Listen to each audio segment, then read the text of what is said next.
Welcome to the NBAV podcast.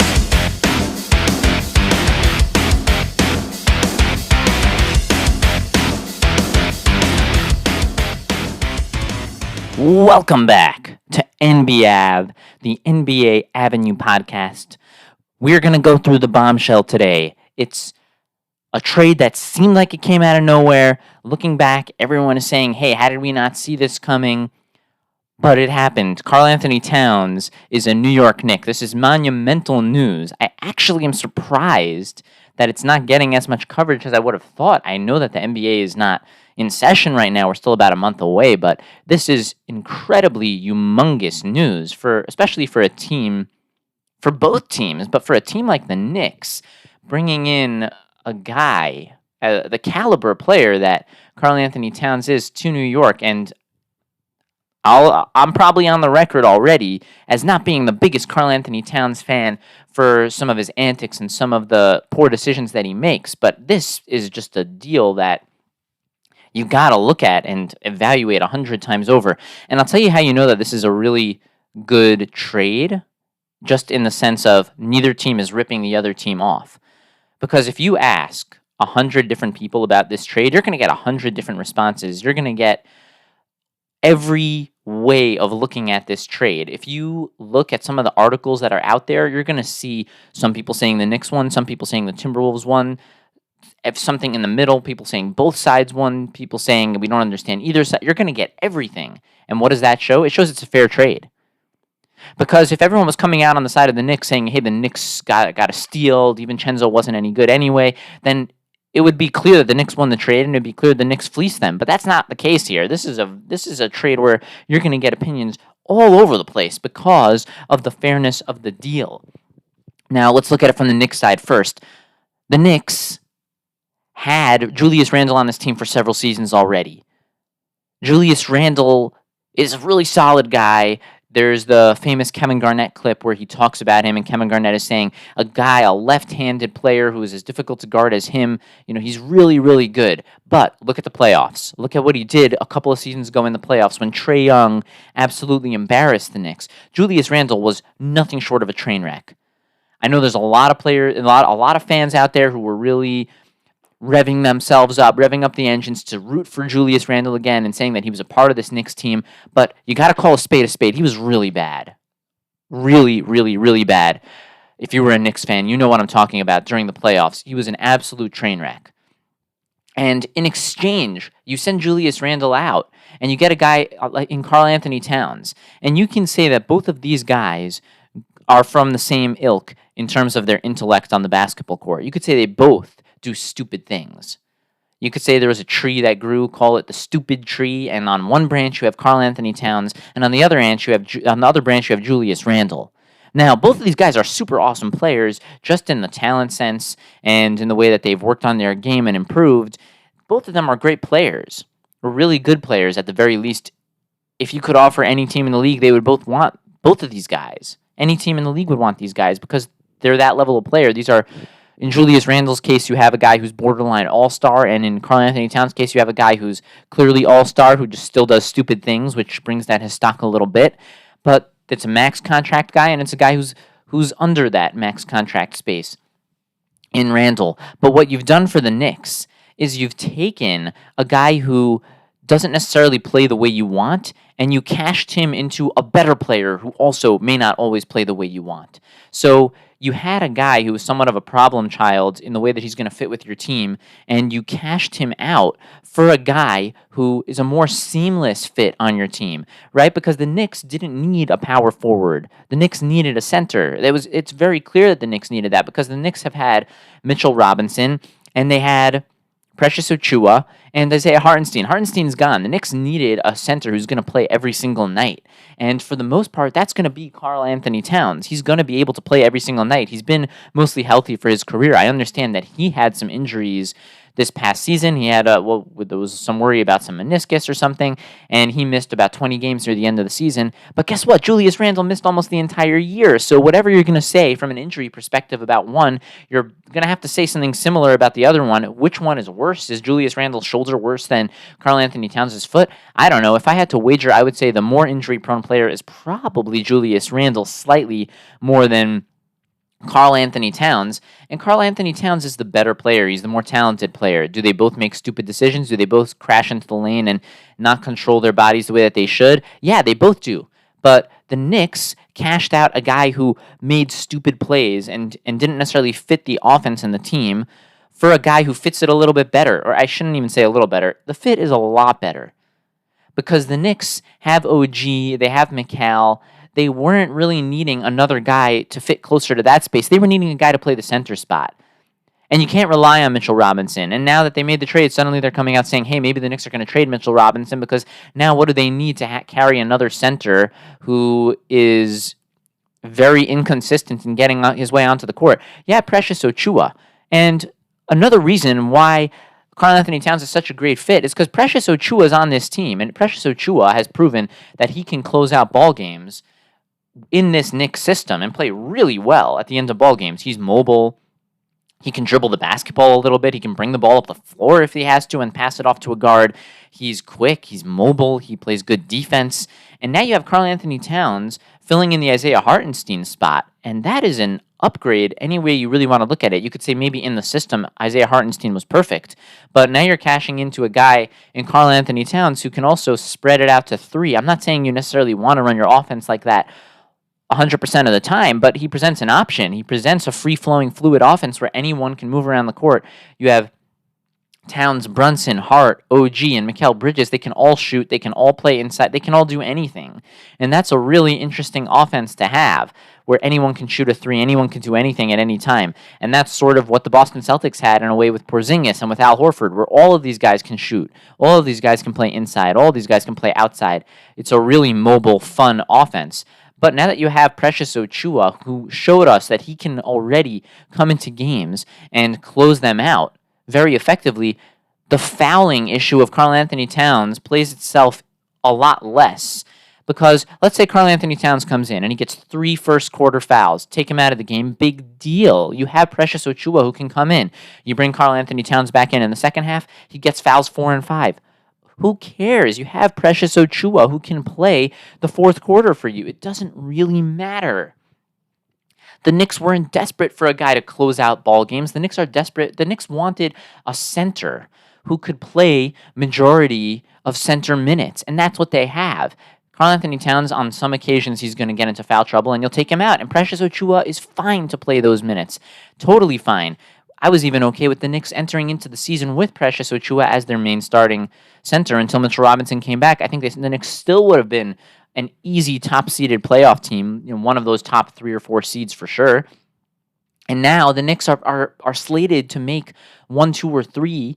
If they made anything less than that, I think it would almost be a disappointment. I think it probably would be, because Karl Anthony Towns is really a perfect fit on this team. And you want to say that he makes stupid decisions, which is true. He does do that.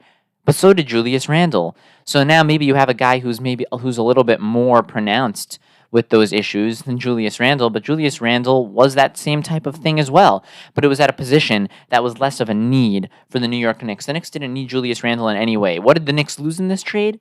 They lost one thing. They lost Dante DiVincenzo.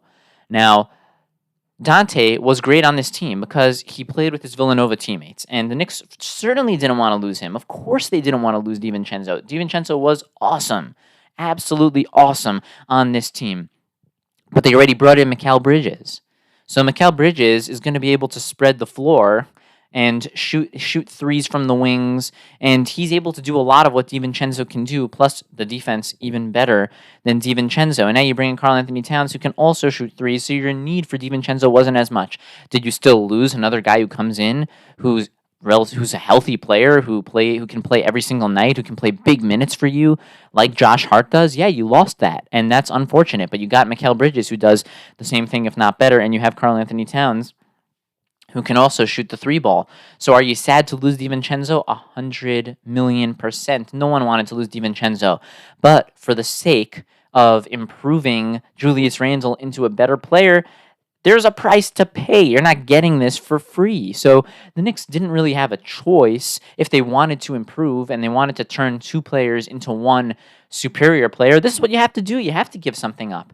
And it's a lot easier to give up someone at the guard position than it is to give up someone at the wing position, like a shooting guard or a small forward, like a Mikal Bridges or an OG Anunoby. Those guys are hard to come by. And that's why the Knicks got those guys via trade. They traded with the Nets. They traded with the Raptors. They brought those guys in. The Knicks have been able to get guards. They got Jalen Brunson. They got Deuce McBride. And that's why the Knicks were okay last season in giving up R.J. Barrett, who plays more of that guard position, but then certainly Emmanuel Quickley, who's really a guard. Because the Knicks have shown that they can get talent at the guard position, and they have Tyler Kolek waiting in the wings. If Tyler Kolek does well for a couple of weeks in the G League, you could see him come up and get promoted to the team. Plus, the Knicks have Cam Payne, who can come in and spell a couple of minutes off the bench, obviously behind Deuce McBride. They have McBride already. I don't know what Shamit's doing on the team. I hope that he doesn't really get any playing time for the Knicks because I don't see how that would work out for them. But the Knicks are saying, hey, guards are easier to come by because you have shooting guards and point guards. And for a lot of the time, as is commonly the case in the NBA, shooting guards and point guards are just guards. You can bring them in. There's very few prototypical classic point guards in the NBA right now who are really just point guards and they can't move to the two. So considering that, you have two guard positions and the Knicks can get either one onto this team. Deuce McBride, is he a classic point guard or is he a two guard? What is he? Exactly my point. He can be either one. And you can get other guards. Tyler Kolek can come up and be the backup point guard, and Deuce McBride could be the two guard. The Knicks are stronger at guard. They've shown that they can get guards more easily than they can get good centers for sure. Because the Knicks did an amazing job getting Hartenstein. Amazing job. But it's harder. Hartenstein left. And then you're stuck with, we had Julius Randle, so we cashed Julius Randle in, and now we got another center. But the centers are harder to come by. How many healthy, good centers are there in the NBA? There's not that many. That's why you see Jonas Valanciunas. He's a good player, not a great player.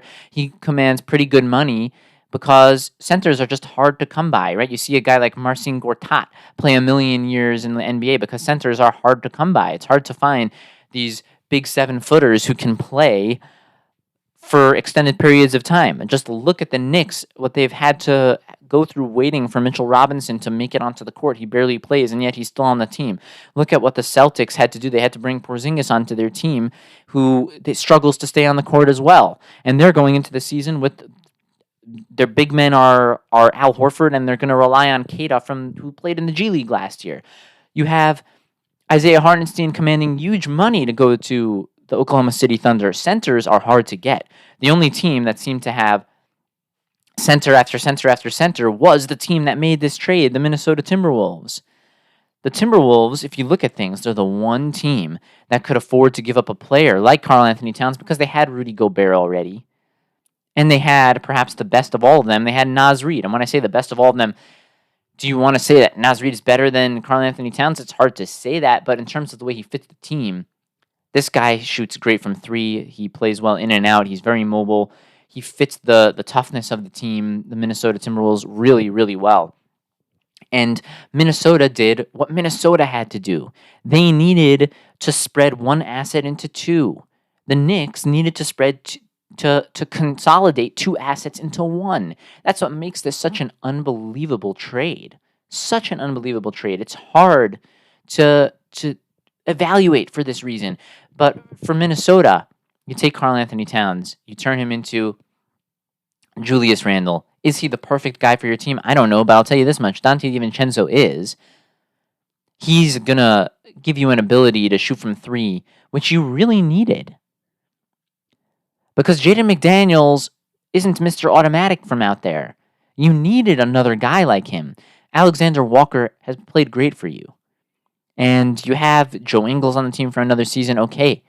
But none of these guys are going to bring what Dante DiVincenzo can bring on the offensive and defensive end. Consistent three-point shooter, a guy who can turn into a flamethrower, a guy who can play good, tough defense. And when you put DiVincenzo and Anthony Edwards on the floor at the same time, these guys are going to expound each other's strengths. These guys are both dogs out there. Anthony Edwards is going to be the head dog, and then you're going to have Dante, and he's going to love playing with Dante. And then you have Jaden McDaniels, Naz Reid. You still have Rudy Gobert. They didn't need Karl Anthony Towns. For them, it made more sense to turn the one player into two. And then you have Julius Randle. What's his fit on this team? I don't exactly know. Maybe you can trade him for somebody else, but what you did was you brought in Dante DiVincenzo, and you still have another asset in Julius Randle. But the interesting part about this from Minnesota's perspective is Minnesota has achieved top of the league status sooner than expected. And Minnesota has Anthony Edwards and Jaden McDaniels locked up on the books long term here. The Timberwolves are not necessarily in the phase that they are going to compete for. They are competing for an NBA championship, but they didn't necessarily have to be there right now. They have a window where Anthony Edwards is only 23 years old. It could be that the best time for them to win a championship is going to come in 4 years, and he'll still be there for that. And they can continue to build this team around him in a way that complements the roster perfectly, not having 3 centers on the team like they did last year. Whereas the New York Knicks, their window is this season. They've gone all in right now in the trades that they've made. All of the Knicks' best players right now are all around that 27, 28, 29, 30-year-old range. The Knicks' window to win is in the next 2 to 3 seasons. That is the time for the Knicks to win. So the Knicks needed to get Karl Anthony Towns right now. The Minnesota Timberwolves could trade Karl Anthony Towns because they don't need to necessarily win. I mean, if they could win. It would be unbelievable if they did win this season or next season. But really, their best player, Anthony Edwards, is going to be hitting his prime in 3-4 years. And that's when they're really going to hope they win a couple of titles. Now, if they would win before then, it's all gravy. That would be unbelievable for them. But my point is, for them, it made more sense to trade Karl Anthony Towns, who's going to be on the books for the next 4 seasons, making max contract money. It made more sense for them to turn that into Julius Randle, who's going to be coming off the books possibly next year if Julius Randle doesn't take the option, or if he does take the option, then he's only going to be on the books this year and next year. 2 seasons on the books, and then they're going to have the freedom to see what they can do. Can they turn him into somebody else, or can they sign somebody else? And this gives them the flexibility to bring back Naz Reid. So they needed to do this deal or some sort of deal to trade Karl Anthony Towns. I mean, Karl Anthony Towns leaving Minnesota was something that was waiting to happen for forever. We were all waiting for this to happen. And when they brought over Rudy Gobert, it just didn't seem to make any sense how they were making it work with Karl Anthony Towns. And I think they did the best that they possibly could, but this is the way for it to go. At a certain point, it doesn't make sense to have 2 or 3 of your best assets in the same position. That doesn't give your team the best chance to win. What does is spreading those assets out across all the positions. That's how you take a team that's really good and turn them into a championship contender. So I think Minnesota did a great job here. They traded Karl Anthony Towns. They traded away the max contract money. They brought back a guy who may not fit the team perfectly in Julius Randle, but he's making less, and he sets you up to be able to bring back the other players you need, like Naz Reid, who fits this team perfectly. They bring in a guy in Dante DiVincenzo who's going to fit perfectly next to Anthony Edwards. He's going to do great from 3. He's going to play great defense. He fits your team exactly, and if Julius Randle makes it work, all the better. On the other side, the Knicks, incredible deal for them as well. Sure, Karl Anthony Towns is going to upset you at times, but there's going to be a lot of the year where he's going to play incredibly well at the center position, which is where you needed a player to be, the center position, because Mitchell Robinson has proven that he's not going to stay on the court. You didn't need a power forward here nearly as much as you needed a center, and that's what the Knicks got. They lost DiVincenzo, sure, but they have Mikal Bridges, and they're stronger at the guard position than they are at the center position, and they could potentially bring up other guys. They could potentially make a move and bring in another guard or another three-point shooter. That's possible to find. It's certainly going to be possible that someone's going to want to join the Knicks, some other guard, and it's a lot less likely that a center is going to be available on the market. Look what the Knicks had to do. They had to trade Randle and DiVincenzo to bring in a center. The centers are harder to come by, and now the Knicks have it. The Knicks have a center. They have a backup center. They have Jericho Sims way down there, and Mitchell Robinson can come back at some point. The Knicks now have a complete, full roster. They can bring up Kolek if they have to. They can make a move for some other guard, but that's just, we're talking 8th, ninth, 10th men on this team. The Knicks are ready to roll. Minnesota's ready to roll, and that's what makes this an all-time great trade for both sides. Like always, we're your source for a great time every time. And until next time, we are out.